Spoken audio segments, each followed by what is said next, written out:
Alright, hello ladies and gentlemen, and welcome. Sorry for the late start of the stream. YouTube's having issues today. YouTube is having all kinds of issues with streaming. I'm not sure why. But I got the stream up and running, albeit late. But, I'm going right into the pre-stream here today, not giving it any kind of extra delay or anything. I know some people are just joining because I just tweeted. Wow. I just tweeted that the stream is live. What the hell's a tweech? So yes, hello and welcome. How are you doing today? I am Darkside Phil. Today is Thursday, October 20th, 2016.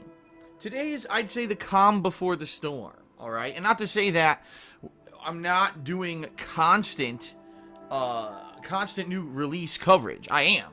I've been doing new release coverage for the past...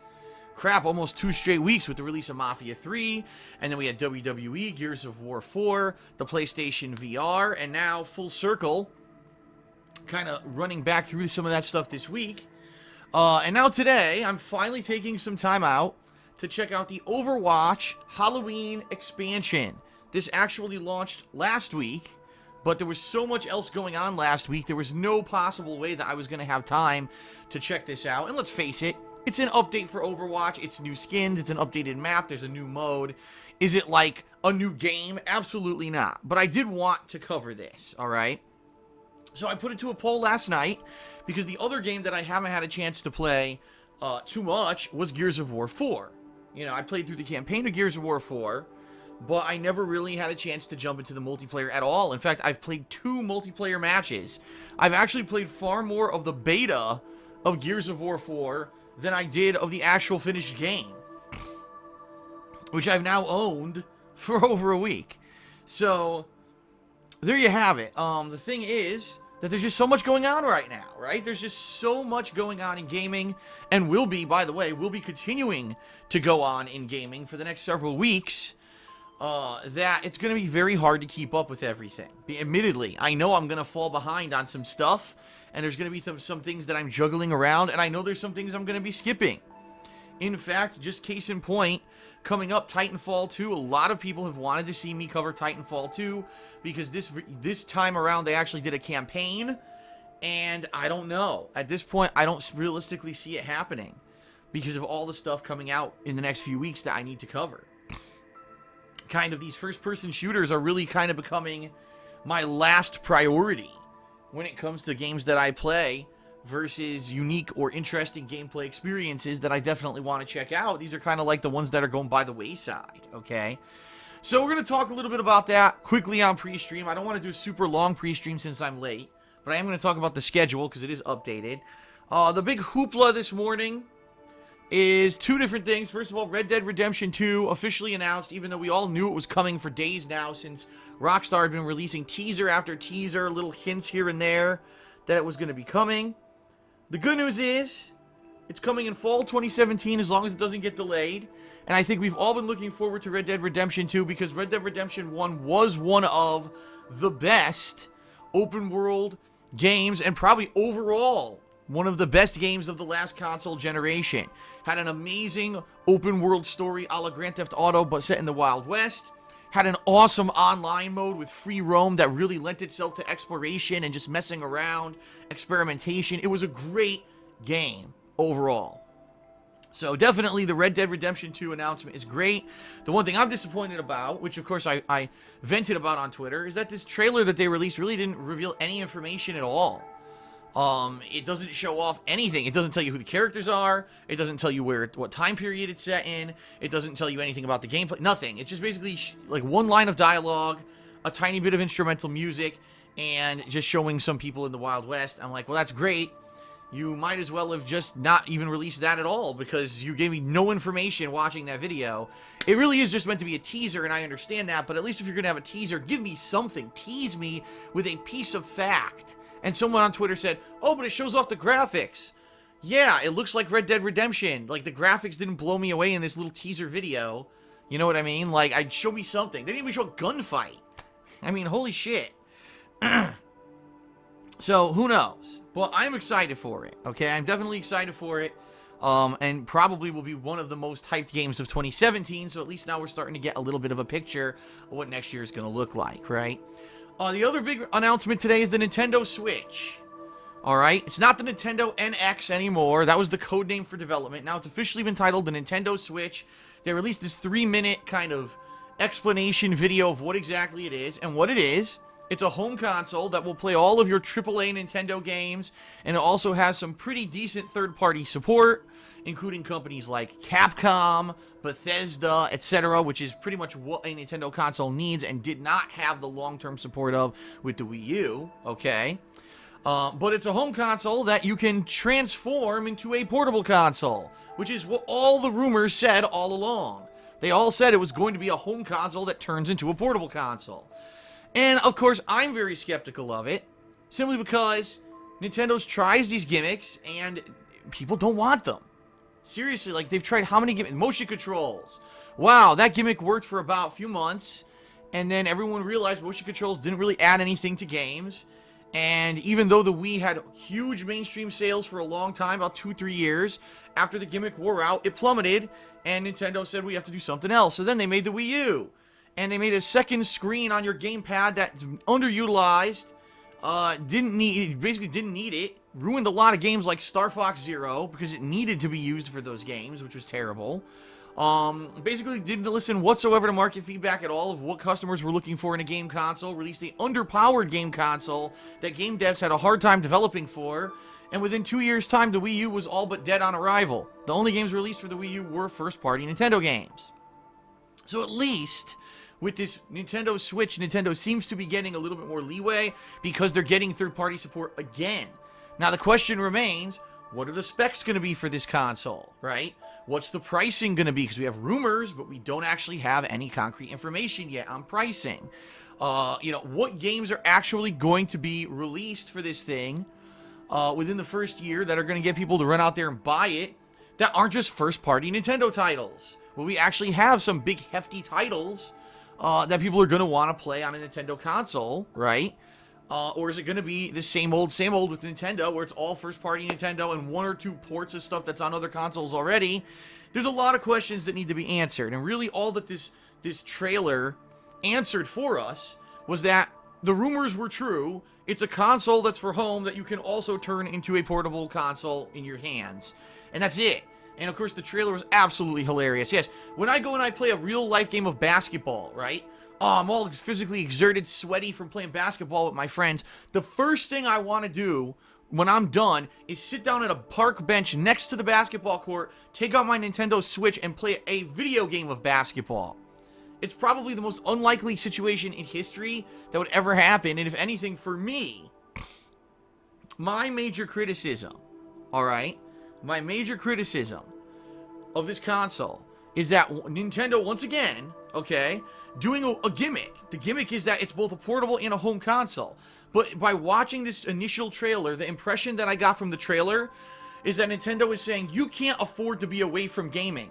Whether you're at home, you're at work, you're on the basketball court, you're on the train, you're on the plane, you're on the toilet, you're fucking, wherever you are, you need to have your Nintendo console with you.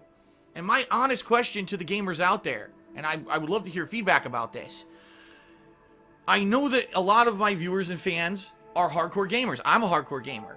But do you need gaming with you at every possible moment of your life? You know what I mean?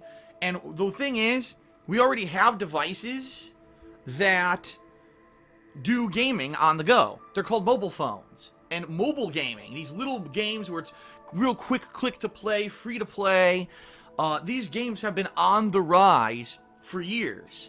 In fact, some of the games for mobile phones are now more profitable than console hardcore AAA games. That's just the truth of the matter, okay? It really is. It's surprising, yes, but it's the truth. These little games, right, these rinky-dink games are making tons of money. So the question is, do we really want big AAA full-fledged game experiences on the go? Or do you want something that you could just do a little click and not have to pay too much attention to it, but still make progress? And I think that might be where Nintendo is off here. They're thinking everyone needs gaming, AAA, full-fledged gaming everywhere they go. And I disagree. I look at something like the PS Vita, which last generation, right, last console wave tried to take like PlayStation 3 level experiences and put it in a handheld device, and look how that failed. No one wanted it. Everyone had it and played it for a bit and said, I don't need this. This is distracting. I can't play a AAA game on this fucking thing. I'd rather just be home playing it on my TV. So for me, I'm incredibly skeptical. I mean, we need a lot more data before we can actually formulate any kind of an intelligent opinion. Without having pricing, specs, and all that, there's no way that we can ever formulate an intelligent opinion about a new piece of hardware. But from the initial trailer of what this is, alright, it looks silly to me. I don't want a console that I could take out plastic pieces, I'm snapping them on and off to bring it with me and play the same game that I'm playing at home while I'm walking down the street so I can walk in the fucking street and get hit by a car, right? Or, you know, how often, this would be a great console, in my opinion, for someone who always is on the train, on the subway, or on a plane. But if you're not in one of those three, how do you play a mobile game on the go? You know, the games that I play, it's like tap the screen. Either hit a button quickly and it auto plays itself for a while or whatever. Not games that need your hardcore attention. The thing is, we already have this established market for those kind of games. So how are you going to try to beat that market here? Now, a lot of people will counter, but what about the Nintendo 3DS? You're right. The 3DS was incredibly successful before the era of mobile games. Before these mobile games on phones were big, the 3DS was huge. But now, take a look at sales numbers for the past few years. The 3DS sales numbers are tanking because mobile games have taken over that market. So what we've seen via market research is that people don't want full-fledged gaming experiences on the go. They want little quick things to kill time and don't take a lot of skill. So that's just my initial take on it, all right? Some people have said, Phil, why don't you do a full-fledged reactions video? I don't have time. I'm doing Overwatch right now. After tonight, after that, I'm going out. I'm doing my errands today. Because the bottom line is tomorrow, Battlefield 1 releases for all of us who didn't pay extra money to play the game earlier and basically line EA's pockets with money they didn't deserve nor earn. That's tomorrow. So I'm playing Battlefield 1 all day tomorrow. I'm playing Battlefield 1 all day Saturday. So I have to take tonight to be my night to go out and run my weekly errands, like do my grocery shopping and stuff like that. So I don't have time to even do a reactions video to this stuff. I don't. So that's the bottom line. I just wanted to talk a little bit about it here on the pre-stream. Okay? Alright. So that's really it. Now, let's talk quickly about the future. Let's talk about the next coming week. Alright? As I already mentioned, today it's Overwatch, the Halloween expansion. This will be fun. I actually have purchased some loot boxes to open to see what kind of Halloween accessories and or outfits I can unlock in Overwatch today. And then we're going to be playing the new mode, players versus enemies, which is basically AI. There's some people who've already expressed interest in playing with me, so I'll see if they're online and available. If not, there's people on my friends list who I'll see if they're available. And if absolutely we don't have enough people, I will look for more. But the bottom line is, I think we're probably going to have enough for today. Tomorrow is going to be Battlefield all day. I'm not sure if it's going to be campaign and multiplayer or multiplayer and campaign. I don't know what the order of streams will be tomorrow. I may just flip a coin because I kind of want to do both. I've heard good things about both. So for me, it's kind of like, how do you decide between good thing A or good thing B? But the bottom line is I'm playing Battlefield all day Friday and all day Saturday. Sunday is up in the air. It depends on how far I've gotten and if I really want to keep playing it 3 days straight, or if I get burnt out a little bit. If I want to mix it up, maybe I'll switch over and I'll do more WWE, or maybe I'll go back to the PlayStation VR, because I'm actually close to the end of Here They Lie, which I played yesterday, but did not have a chance to finish. I think if I play for about another hour, I could probably finish that game. And there's still other stuff at the PSVR I want to do. I want to go back to PlayStation VR Worlds and check out all the other stuff available in that game, and I haven't had a chance to do that yet, okay? So there's a lot that I want to do in regards to the next few days. Keep in mind, this coming week, we've got Dragon Ball Xenoverse 2 and the first Dark Souls 3 DLC, both releasing on Tuesday. So now you understand when I say, man, I think I'm going to have to skip games like Titanfall 2, right? Seriously. Like, I don't know. If I'm already going to be doing Dragon Ball Xenoverse 2 and the Dark Souls DLC, which I know are going to be long experiences, I don't see how I'm going to have time for Titanfall 2. Oh, by the way, This Tuesday also is the next episode of the Batman Telltale series, which I'm going to have no time to play at release. It's just going to have to wait. Oh, by the way, it was just announced this morning. Wait till you hear this. Wait till you hear this. The final episode of this Hitman game, which has been coming out all year, comes out on Halloween, when I'm doing my Halloween marathon. Unbelievable. So that's going to have to wait, and I'll probably be doing that the first week of November, okay? And I do have one final update, and then we'll quickly do plugs and we'll get started here. There is some bad news in regard to the Halloween Horror Marathon. And I'm sad to report it. Let me announce, the Halloween Horror Marathon is coming up on Halloween, okay? And the way that it works is that patrons who pledged in the month of September have been nominating games for 2 weeks. They had 2 weeks to nominate games on my forums, thekingofhate.com, to be played in this horror marathon. Alright? And then they had another 2 weeks, which just started, by the way. Just this past Sunday, I created the poll for them to vote on the games that were most nominated to be in the running for this marathon. So FYI, if you want to know what games are winning, right now it's Layers of Fear, Condemned Criminal Origins, Dino Crisis, Spooky's House of Jump Scares, and Saw 2. Those are the 5 games that are actually winning the polling right now for what we're going to be doing on Halloween, which is awesome. I think all those games could end up being good experiences. But I've got some bad news. Apparently, and this is what I'm hearing, Condemned Criminal Origins is not available as an emulated game over PlayStation Network. And I clearly stated up front in the rules of this event that in order for a game to be valid to be played during the event, it has to be available on PSN, because I don't have a PlayStation 1 and I don't have a way to capture old school PlayStation 1 footage games. It has to be on a modern console or a modern version of a console in order for me to play it. What I've heard is that Condemned 2 is available on PSN, but not Condemned 1. So if this is the case, because I honestly have been so busy, I haven't had a chance to even look. I haven't booted up my PS3 in months, so I don't know. I was just going off of what people were saying. Okay? So, unfortunately, it looks like I might not be able to do Condemned. Even though people nominated and voted for it, I don't know why they didn't look into it to find out if it was even eligible, because apparently it's not. Per the initial rules of this whole thing. It has to be something that I can play with my current capture setup, and it doesn't look like Condemned is going to be a game that's able to be done that, right? So, sadly, I don't know. I don't know if I'm going to be able to play it. We'll see. Like I said, I haven't done any research because I don't have time. I've been so slammed with all the new releases and everything that, I haven't looked into it. But I don't know. If this is the case, it's going to be disqualified from the running. Well, I'll have to look more into it. I'll have to see if it's actually available or not. Okay? If it is available, either on PSN or maybe it'll be on, like, the Xbox 360, I don't know, then I'll do it there. But I don't know. I haven't looked into it yet. If it is the Xbox 360, then we're all good. I just don't know if it's available or not, okay?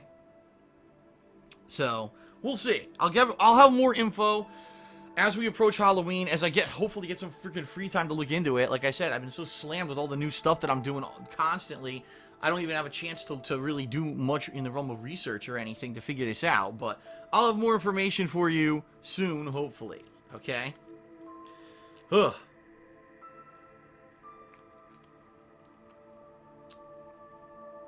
Alright, so last but not least, everyone, we're about to get started. I apologize for the late start of the stream. Real quick with some plugs, Loot Crate. I actually have good news in regards to Loot Crate. Wait till you hear this. Loot Crate has been so pleased with the fact that I've been unboxing different Loot Crates and giving them a little bit more exposure on my vlogging channel as of late, that they actually contacted me for another kind of special crate.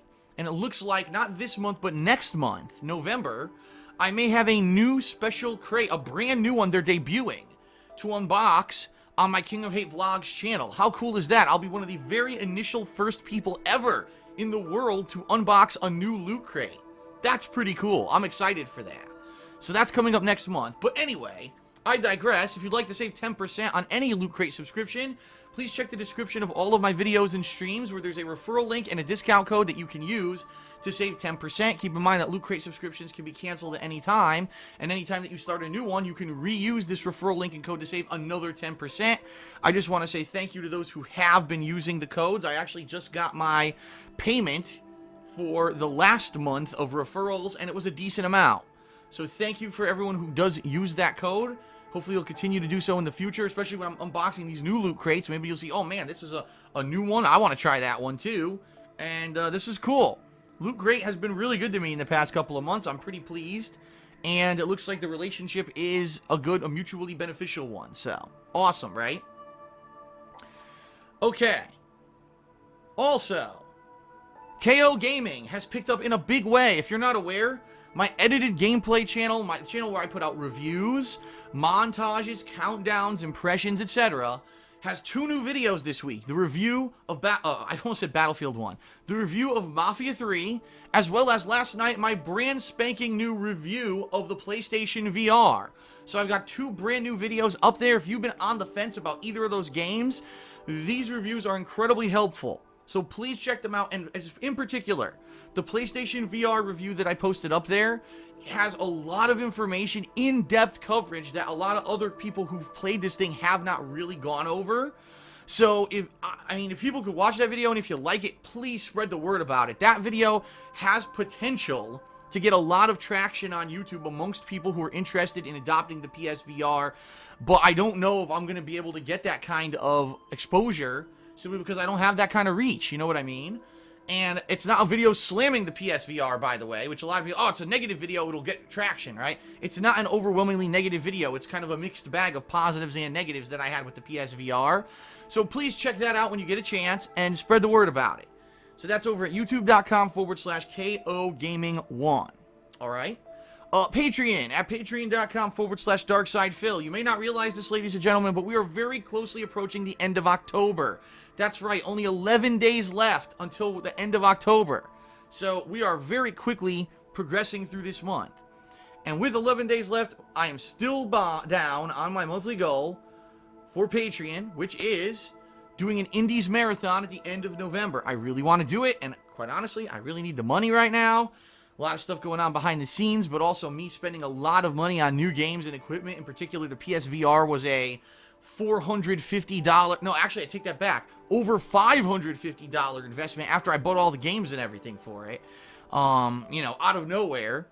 So, keep in mind, there's also all these new games I'll be buying in the next few months. So, I need your support now more than ever. If you want to see me continue to be able to cover all the new releases, this is how you can contribute. If you like the free daily streams, the on-demand videos, please contribute. I need your support. Patreon is the reason I'm able to do this as a job. Without Patreon, I would not be doing this on YouTube anymore as a job. I don't even know if I'd be able to do it as a hobby anymore, quite honestly. So,